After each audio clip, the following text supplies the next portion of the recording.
CETYS Universidad presenta Capstone Connection, un podcast de académicos para la divulgación, punto de análisis y reflexión. Comenzamos. Welcome, everyone, to Capstone Connection, a podcast of academic outreach, a space for analysis, dialogue, and reflection from CETYS University. I'm Lorena Santana. I'm a full-time professor at the business school right here at CETYS University in Tijuana campus. You might be wondering, why the name of Capstone Connection? Well, in the world of higher education, a capstone is a culminating project that integrates knowledge, skills, and creativity. It's the bridge between learning and doing, between theory and real-world application. So that's what we want to do with this podcast: connect people, ideas, and experiences through inspiring and transformative projects. Today, we are incredibly excited. After 4 years of producing these podcasts in Spanish across 9 seasons for more than 45 episodes, this marks a brand new moment for our podcast. We've had the honor of hosting brilliant minds from around the world, covering themes like scientific communication, the importance of doing research nowadays, the renegotiation of the USMCA, innovation in organizations, women's empowerment in science and in vulnerable spaces, the power of music, creativity and technology, education, and migration as a pressing borderland phenomenon. And now we open a new chapter. Today is the very first English language episode of Capstone Connection. This is a significant step of us because CETYS University, of course, it's in our mission. Our mission is to transcend borders, to foster global dialogue and learning. Our students and faculty are passionate about it, about learning, about applying, about connecting and transforming the world. So we are in this podcast is for you. It's an extension of our passion, and we are so happy to share it with you. So today's conversation, it's dedicated to social design. Why is it relevant today? Why is it relevant to talk about social design? We live in a world shaped by global migration, the rise of artificial intelligence, and a complex environmental and social challenges. In this shifting landscape, design can no longer be only about aesthetics or efficiency, of course. It must serve a broader perspective, have a deeper purpose, and one rooted in humanity and transformation. To help us explore this theme, we are joined by 3, believe me, extraordinary guests who are shaping the present and the future of design and society. So I will allow myself to introduce our very distinguished guests, and I will start ladies first. First, I'm delighted to introduce Catalina Silva. She is a transborder designer from Tijuana. She is also a co-founder and creative director of Enigma Creative and also Tijuana Design Week. Katy, as we call it because she is our friend, is a key figure in the local creative scene. She was part of the Design Council for the World Design Capital 2024 and the host of Creative Mornings Tijuana. Her work crosses boundaries, geographical, cultural, disciplinary, and I will also say emotional. And she has more than 25 years of experience leading a design and communication strategies for commercial, cultural, and playful projects. Catalina, thank you very much for being here. Welcome, and thank you for being here with us. Thank you very much for having me. I appreciate to be here with you and with Dawn, obviously. And I'm very excited to try to share my thoughts and my experience through this talk. Thank you. Yeah. Thank you very much. Our second guest is welcome, Jorge Francisco Sanchez, better known as Jofras.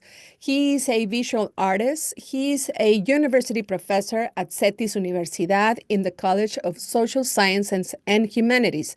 And he is a passionate researcher for creativity, cities, and borderland identity.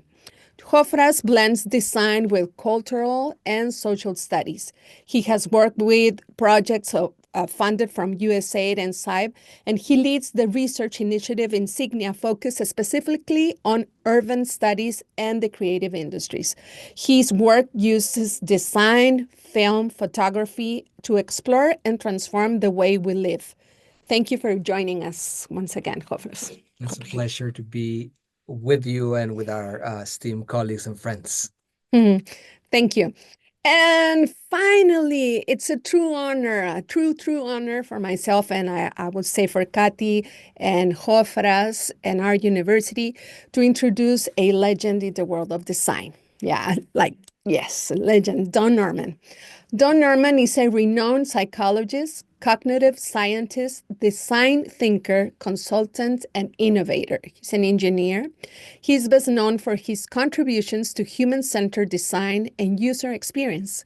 He has shared his time between scholarly and industry duties at equally prestigious companies and educational institutions. Notably, during his tenure at Apple, he emphasizes the importance of user experience, leading the significant changes in product development alongside the engineering and marketing departments.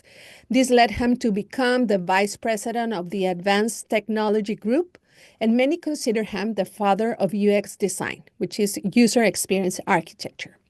He left the company to co-found the Nielsen Norman Group, a consulting firm dedicated to improving the usability of everyday products and services. Don is also a professor emeritus from the Cognitive Science and Psychology Department at the University of California in San Diego, and he returned to launch the Design Lab, which aims to address complex societal challenges by applying human-centered design principles and methodologies. Don has written several influential books, including The Design of Everyday Things and Emotional Design. Today, we are here and we are delighted to discuss his recent work, what is the Don Norman Design Award, and his recent work in the book of Design for a Better World, which braces for designing a better world and turning design that he calls humanity-centered. And is described in his most recent book, Design for a Better World, Meaningful, Sustainable, and Humanity-Centered. Don, it's truly an honor to have you with us. Thank you for being here, for accepting the invitation. You're quite welcome. I would, of course, always accept an invitation from you, Jofras, and Katy.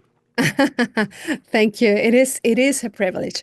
So then we continue with our segment, with our questions, and I'm going to address the first question to you, Don. In your new book, your last book, you introduced the term of humanity-centered design.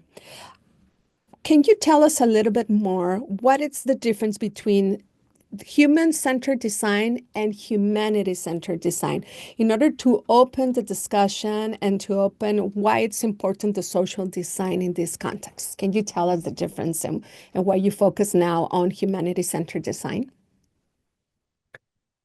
Let me give a little bit of history, so it's Yes. a longer answer than you might want. So I've written many, many books, 21 books to be exact, as you point out, in engineering and in psychology and in cognitive science, but most of them are now in design. Mm-hmm. And I've retired many times. I've retired 5 times, cinco. Cinco veces. And on this last retirement, I said, what will I do now? And the issue, though, is that what am I? What do I design? I decided finally that the correct answer is I design designers, because I'm an educator. That's what I mainly do. And it's through my students, through my podcasts, through my writing, and my books. So what should I do? And I said, well, the world's a real problem. And all the work I've been doing has been making things easier to use and easier to understand, and that's good and important, but it's not solving the world's problems. But when I looked at the world's problems, I said, well, there's nothing more I can add, that they're very well understood. And on top of that, the solutions are well understood. But the real problem is they're not being done. The solutions are not being applied. And I said, okay, I understand technology, I understand how business works, and I understand people. And so maybe I can make something different. So I wrote the book. But here's the difference. This is the psychology. Well, it used to be called the psychology of everyday things. Now it's called the design of everyday things.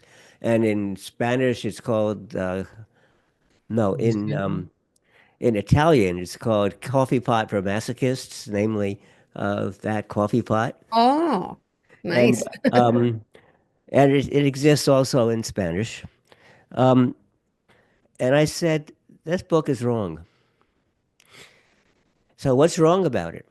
There's nothing wrong in the book. Everything in the book I believe in and I still teach and I still use. What's wrong is what's not in the book, and it's exactly the things that you were talking about. It's about what harm we do to society and how we do not help societies.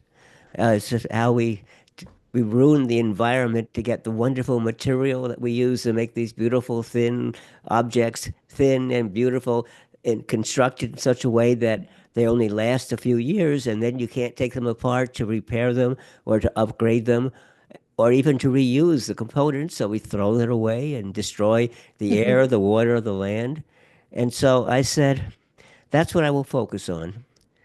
And I called it I said the same principles are of human-centered design. I said there are mainly four mainly principles. And I said this book uses the very same principles, expanded. So human-centered design in English is HCD. And so I said humanity-centered design is HCD plus. Plus. So it's the same principles, but we want to look at the impact on the entire world system, the ecological system, all living things, plants, animals, insects, and those are the main changes to the four major principles. But there's one more change, and that's when we design for society. Well, it would be absolutely wrong for me to go to Tijuana and find some problem and say, oh, uh, entiendo, and I would get to work and solve the problem and so on. But that's being a colonialist. That's a Mm. foreign person coming in and saying, oh, I see your problems and here's your solution. No, the solutions have to come from people themselves. And so we call that collaborative design or co-design or participatory design. You know, the reason that Hofras is a friend is I went to Mm. a conference in Tijuana, and he was giving a talk, and it was in Spanish, and my Spanish is not very good, but I could tell this was a talk that I liked, be, just by the way he gave it, and by the pictures he gave, and by what he was saying, and so the point is, in fact, so what we started a program called the Don Norman Design Award. And so, as a good example, are two of the awards that we gave to groups in Tijuana. Mhm. First was people who have never done anything like this before, but they started a school. They started a school for young children, and it's a very different school than most schools. Mhm. And it was wonderful. And it was not done with the assistance of any designer or any. They themselves had a lot of experience in teaching. They both were university professors, but they weren't teaching university students. They were teaching primary and secondary students. And we thought it was so well done that yes, we gave them one of our high awards. The second group, we didn't give them an award because we're trying to award people who are starting out. But we got a couple of proposals from people who, yes, it looks like you're just starting out, but wait a minute, you all belong to this larger organization. And so that isn't quite fair. But the larger organization is wonderful. It's Centro 22, located in Tijuana, and they do a tremendous amount of work to help the people there. And so I've been to both of these places, mainly to observe and understand what they are doing. Because again, a firm principle is that we should not have foreign people coming in, or for that matter, the educated people from Mexico going Mhm. into some local community where they've never been before. They may not even speak the same language, the same accents, the same phrases, saying, "Oh, here's your solution." It doesn't work. Mhm. Yes, of course. And what you are saying, and these examples are the ones that include this whole perspective that you include in your last book, because changing society, including society, making what are the social implications of this context and in this work. And from this perspective, well, also Kathy and Hofras are working from that angle in the society. Kathy, I want to ask you regarding your experience, of course, in Tijuana Design Week and from the Enigma and all the initiatives and social initiatives you participate in. What are some of the challenges regarding with what Don is saying to us, what it's the social design implies? What are some of the challenges and opportunities you face in working at the intersection of community, creativity, and trying to do social change from that discipline, from your perspective? Thank you for sharing again, Don, your thoughts through humanity-centered design. Every time that I hear you, rings a bell with the way that I try to embrace the concept, because maybe 5 years ago I wasn't aware of that. Even that I tried to put it in practice, I didn't realize that it was to that path related with the humanity-centered design. I would like to say that designing truly with and for humanity, for me, is not only about intention and sensibility. After talking and practicing this concept that I already said that I knew through the concept of Don. It is also about practice, a professional, rigorous, and committed practice that understands design as a field that impacts lives, territories, and futures. Projects that emerge from the essentials, listening, collaboration, and respect for context and people, shift the focus on the object to the relationship. And they don't they seek specifically immediate answers, but deep instead of deep questions that open up space to imagine together. Designing with humanity means engaging ethically, aesthetically, and politically under that every design decision have consequences and acting responsibly. So with this in mind, and because our context is in here in the region of Baja California and the south of California, one of the challenges for us to trying to apply in the different initiatives that I get involved is time. Real community work takes time. And it's not about quick wins or shiny deliverables. It's by building trust, listening deeply, and showing up constantly. The consistency, that is something that I learned. I'm going to say, for an example, with Creative Mornings, that it's a global initiative.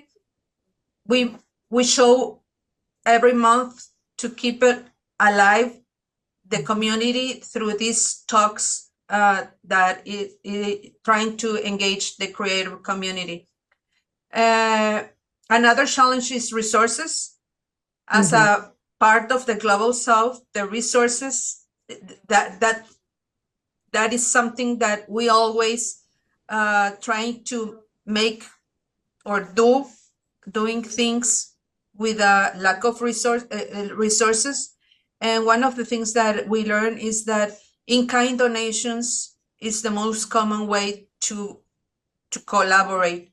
And I hear it through another cities around the world that belongs to the Global South. It is very different the way that Sweden or Spain or the US works, completely different from the Global South. It is more easy for us to ask for in-kind donations for a venue, for food, for water, for AV's equipment, etc. but at the same time that this is challenges, there are also opportunities, because and the moment that we are aware of these challenges, we try to advocate in order of collaborations, and these collaborations is the way that our community grows more. We learn from the land, from the people, from the stories, and everything that we create is related with that.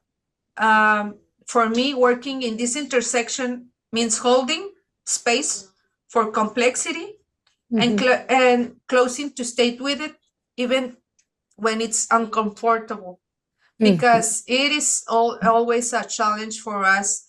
Uh, in my case, that we provide professional services, that it's based on time.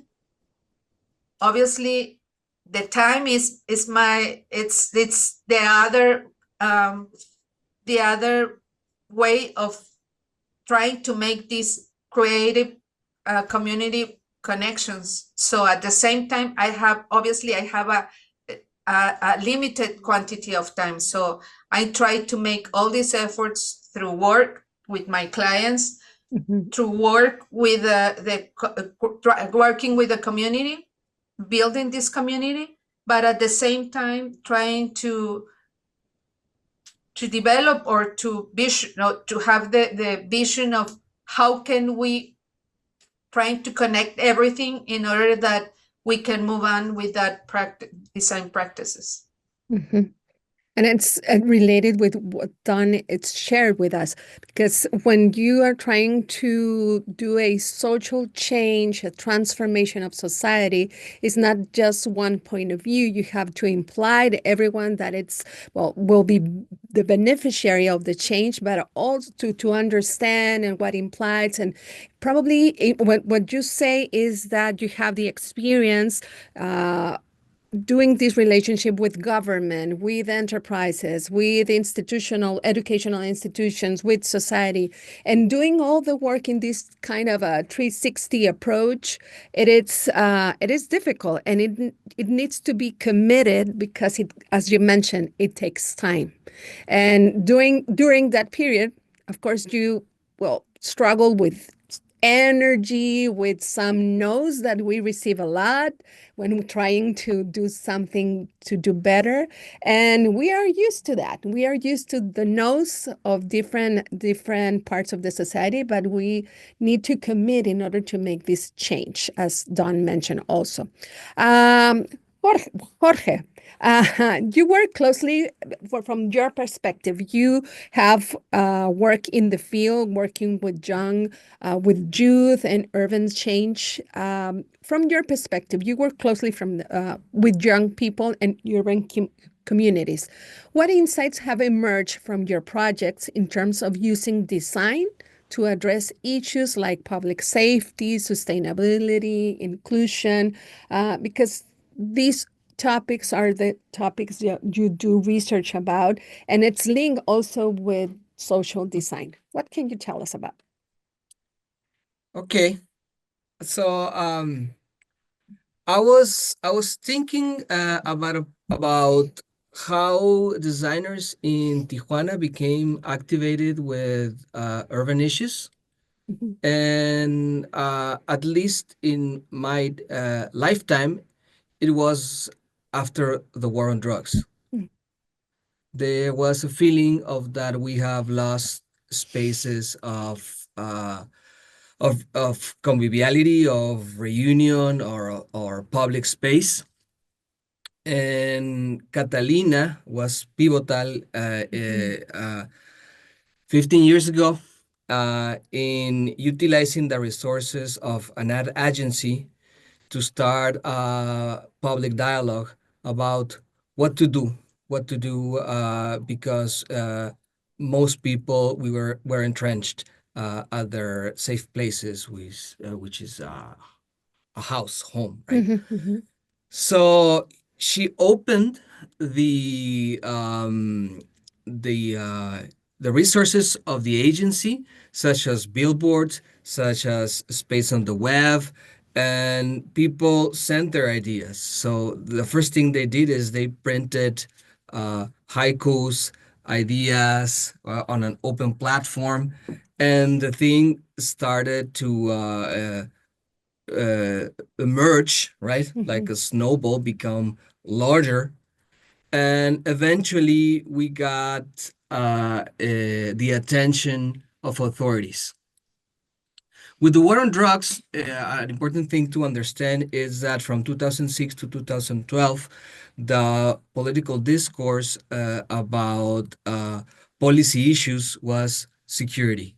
And often that means armed forces security.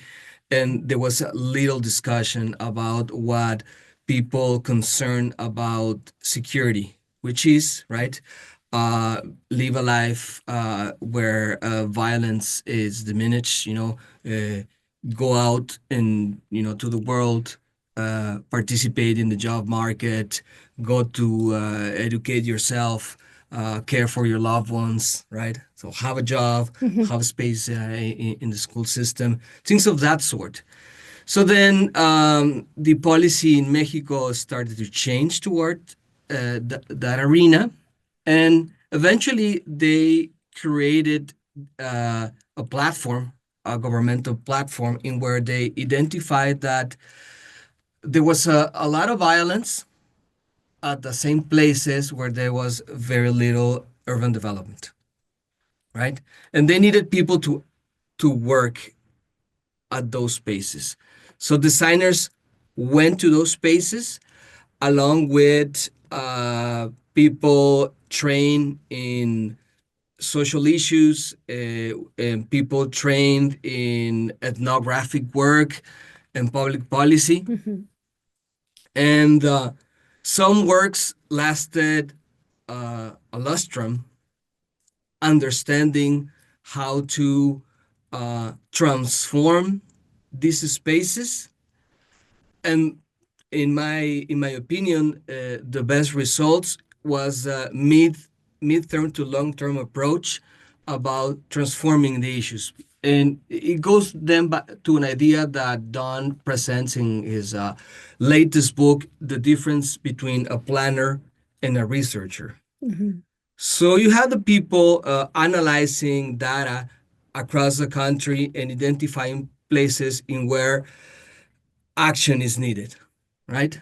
But the shape of the artifact that needs to be created, and best if co-created with this community, well, you need to start with a community assessment, right? You need to be there on site, right? And then designers, we became trained in these other methodologies, right? In these other methodologies, and we started to co-create with different professionals, but also with the community. Eventually, we got to build public space, right? So I think that in my experience, Tijuana became activated after the toll of violence. So that moment of struggle lead us in a way to make the change, take action in some aspects, in some terms. So in this case, you with a community that lacks spaces, with the lack of security in some spaces of the city, food scarcity, it implies us then again, no? The commitment that Catalina was talking about, and the implication of time on the long-term projects, we need to focus on what can we change about. So that would lead us to our next question, that in a way it's trying to go deeper in the heart of today's topic, which is we already have our societies. We already have a lot of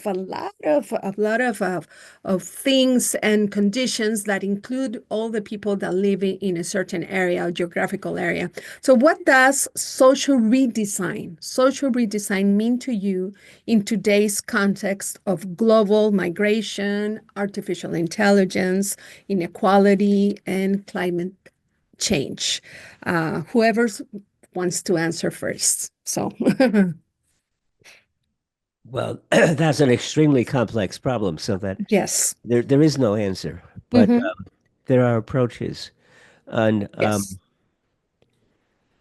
and we're facing even more problems today with political changes in countries that are detrimental to everyone.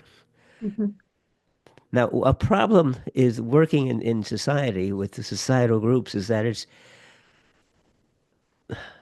well, suppose that a group needs a new public health system or they need clean water or a good sewer system. And everybody might agree that they want that. So you go to the community and everybody, they're already working, trying to figure out how to do all of this.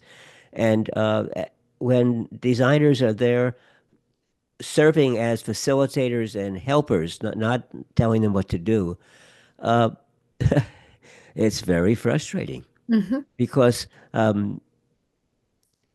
I don't know. In the United States, we have town hall meetings periodically where the community, there is the way that a small city is run often is that they invite the public in to discuss the laws that they're about to pass, or the regulations, or should they build the home here, or should we allow a new highway there, or whatever.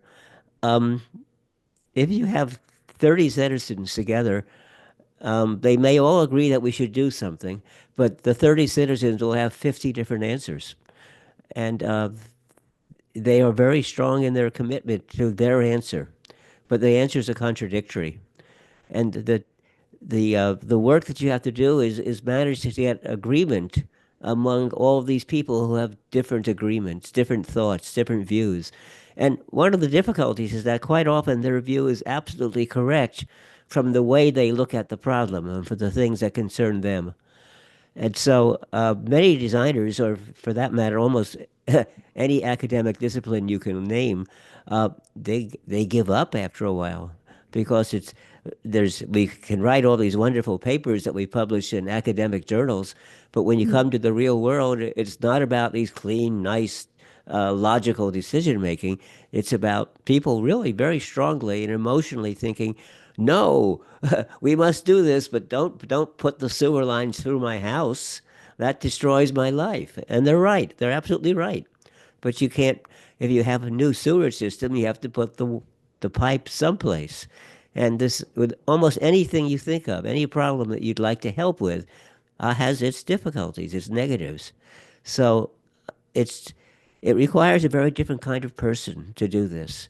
And professionals in any discipline uh, give up because they think they know a good answer, but the people are in the way. And what you have to do is change your mindset and say, no, the people aren't in the way. Maybe it's our technology that's in the way. Maybe it's the rigid way in which we try to do things that's in the way.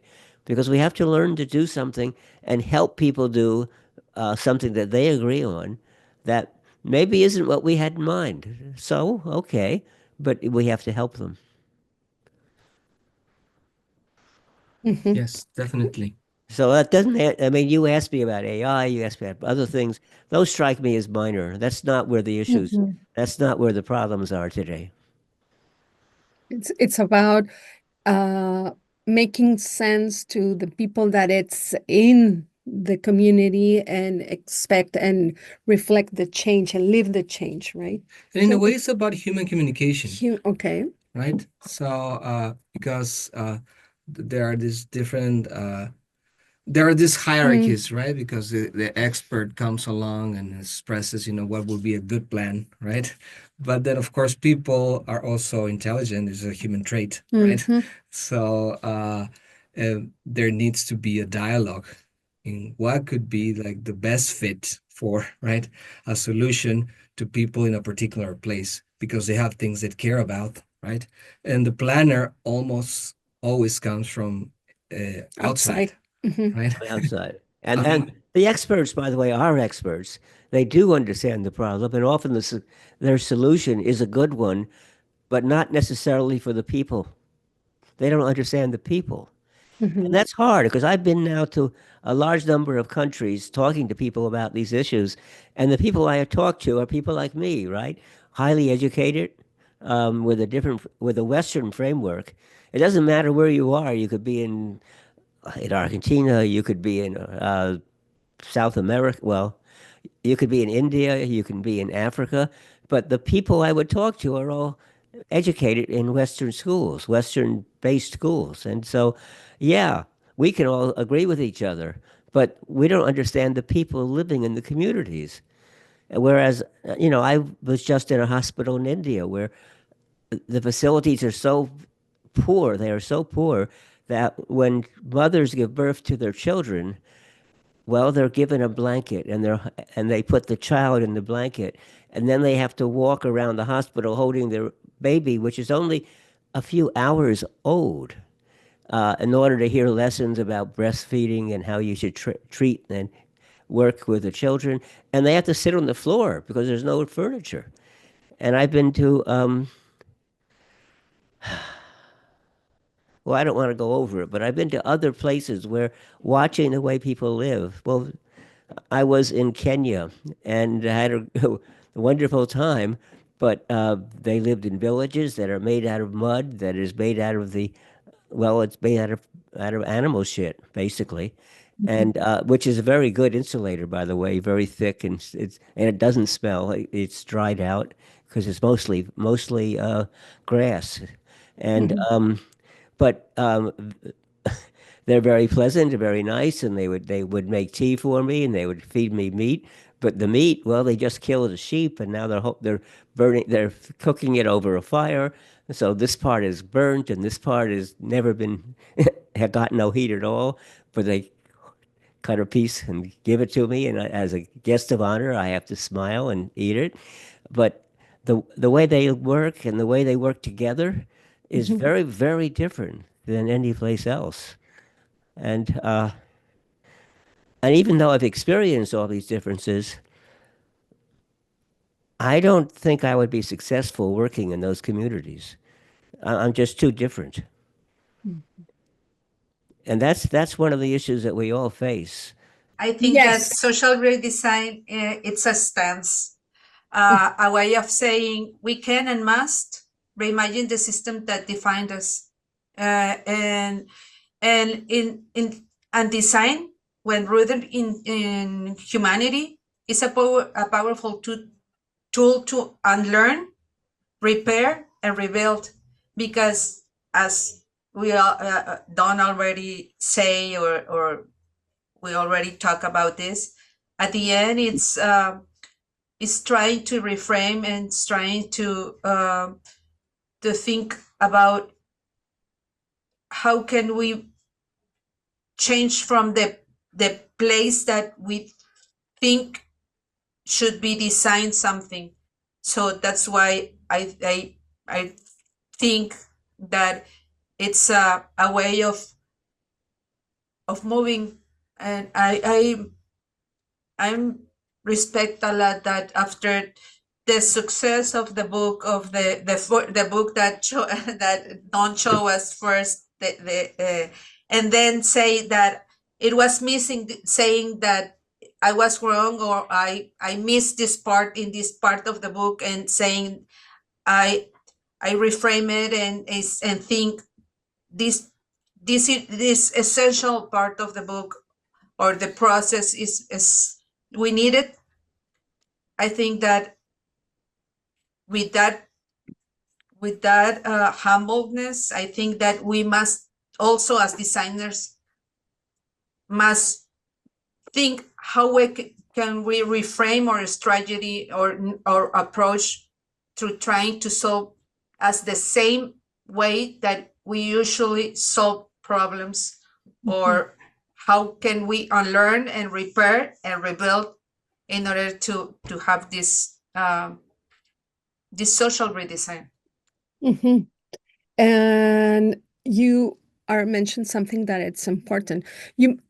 All of you mentioned designers, and designers, it's everyone that lives in a geographical area, in a city, everyone that it's participates in from certain problem or certain solution, but everyone can design, not the ones that design the study specifically graphic design, industrial design, but everyone can be the ones that give solution as the examples that Don already mentioned. And that linked us to the DNDA, which is Don Norman Design Awards, which Dorman was talking about at the beginning of the podcast. But why is important, Don, for designers, for social designers to participate in this second edition, which will take place, I think, in Singapore? What kind of projects are you hoping to see? What kind of solutions are you expecting, you and your board? Can you tell us more about that? Actually, I don't have particular expectations Perfect. because, in fact, in the first year when we had applications from 26 different nations, there were a number of things that I had never thought about before, and I certainly would not. I wouldn't have listed them in the things I was looking for. Mhm. There was even, we also gave rewards to educational groups that train people in humanity-centered approaches. And one application was from a podcast. And I said, no, Right. and I put it away. And then a day later, I was thinking more about it. And I said, well, wait a minute. I'm trying to find any way, as long I don't care what it is, as long as people get educated and do things. Mhm. So I went back and got the application. But it's a weird podcast. It's groups in Finland, and they're doing their podcast in either Spanish or Portuguese, and so I actually listened to a few. And one of my friends who lives in Switzerland, uh, again, we're mostly international, so she lives in Switzerland, but she's actually from Argentina. She said, "Well, of course, it's a great podcast." In fact, my husband was one of the people in one of those interviews, and so. As I said, what is coming across things I never expected. And what we decided early on, way before the recent elections in the United States, we said, look, we are an international organization, and we have our advisors come from many, many different countries. We have 30 this year, which has expanded across a larger group than we had last year. And we want to have the annual meeting where we talk about how you do this kind of work in different cities of the world to indicate we're not Americans trying to put our ideas across to everybody. And so Singapore, the Singapore Polytechnic University, they volunteered to hold it in this year. And now a new university in India, and also my friend in Switzerland has asked if they could hold it in their countries. And I was just recently, like 2 days ago, I was in Italy talking to the possibility of running one of these meetings in Italy. And we also, I've been arranging a trip to Africa with our African advisors to see what's going on there. And that would be a really good place to hold a meeting. So, because the problems that everybody faces in many ways are similar. We all Mhm. need food, we all need clothing, we all need clean water, we need health care, we need good education. Um, we really, in today's world, we all need electricity. Um, and but the way it's done and the way the needs should be fulfilled are completely different depending upon the culture and the way the community is organized. So we don't put any constraints on the sort of problem that will, well, we only put one constraint on the sort of problem that we will consider.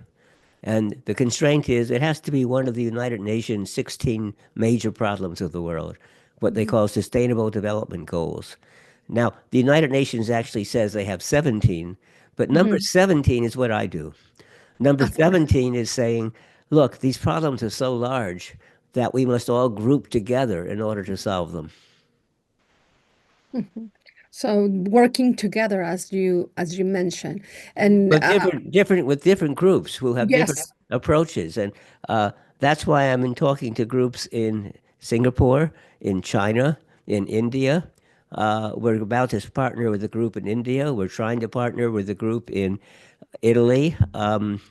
We have already a partnership with a group in Germany, and also with the Aga Khan Foundation, which is in Geneva, Switzerland, but actually it's worldwide.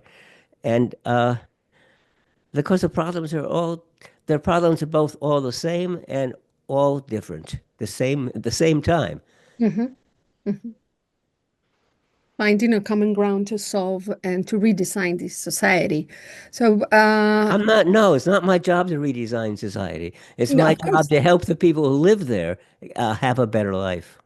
Give them the how or preparing how to participate and redesign, of course, in this reality. So now we are approaching to the end of this episode, and I would like to each of you to share a final thought. A final thought. It could be a question you want us to leave us with, or an invitation to reflect on something else, or a simple message to our listeners or to our viewers to close the importance of a social design.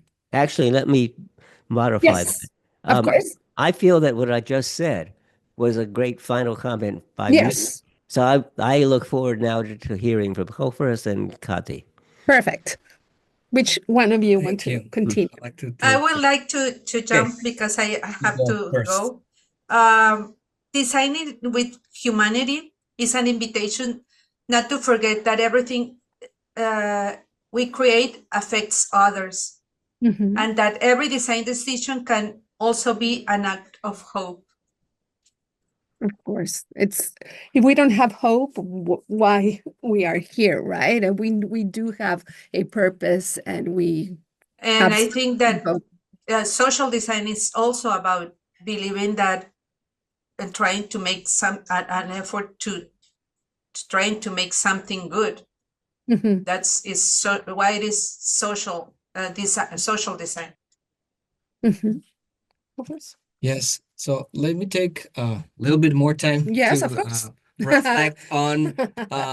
Yes, the day I met Don, uh, Bye. because uh, I remember well that I presented a flipped version, an upside down version Mm. of the School of Athens painting by Botticelli. Yep. And my, you know, my discussion was that we are wrong in following only a rationalist approach, right? Which is like the Western school of thought, and then we are missing a lot out of what humans are too. And behind that, I had in mind the ideas of an urban sociologist, which divided this vision of space in between Euclidean space, which is conceptual space, which is usually the space of planners, Mhm. and there's phenomenological space and the space of social practices. So I was trying to give an invitation, right, to integrate those other spaces into the transformation of the city.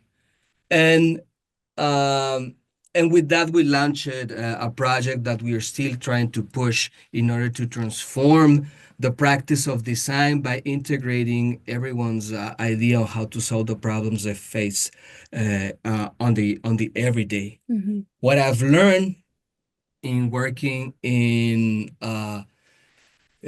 urban design and public policy is that public policy wants to replicate the projects, but you cannot, right? Because Mhm. conditions are different everywhere. But then you can reapply methods or ideas, right, to see how they, if it's a good fit for them. So I would like to leave you with an invitation to read Design for a Better World. Look for the 5 principles of humanity-centered design, and that there you will find what to reapply in different situations. Mhm. Thank you, Don, for your wisdom. Yes, thank you very much for sharing this. And well, what a rich rich conversation. Thank you to our amazing guests, Don, Gatti, and Jofras. Thank you for your time, for your wisdom, for sharing your dedication to designing a better world. To our listeners, thank you for joining us in this important new stage of Capstone Connection. And we believe that spaces like these and with matters like this, it is important because we share ideas, we share the flow of voices, and we have the opportunity to heard and to learn about communities across the borders. So we invite you to keep following us, to listen, to share, and join the dialogue. You can find all our episodes on our YouTube playlist and follow CETYS University on all major social media platforms. So don't forget the name right here. Don't forget the name, Capstone Connection, because here we connect what we learn with what we live and what we love. Thank you very much. Until next time. See you then. Esto fue Capstone Connection. Un podcast de académicos de CETYS Universidad para la divulgación, punto de análisis y reflexión.